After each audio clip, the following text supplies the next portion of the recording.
ஒரே கேள்விதான். தாய்மார்களே, இந்த உணர்வு இந்த மனசுல எல்லாருக்கும் இருந்திருக்கும்.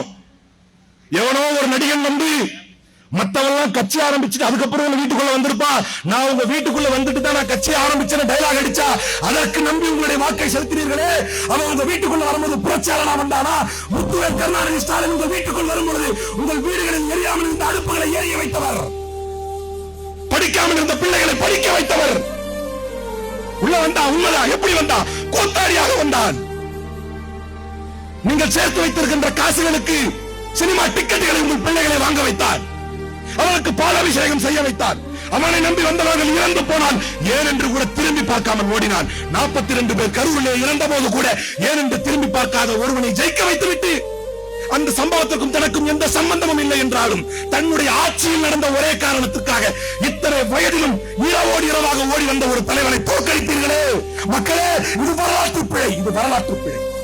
இது வரலாற்று பிழை. நானா சொல்றேன், அகிலேஷ் யாதவ் சொல்றார் இது வரலாற்று பிழை. தேஜஸ்வி யாதவ் சொல்கிறார் இது வரலாற்று பிழை. அரவிந்த் கெஜ்ரிவால் சொல்கிறார் இது வரலாற்று பிழை. என்னுடைய முன்னாள் தலைவர் ராகுல் காந்தியை தவிர எல்லாரும் சொல்றாங்க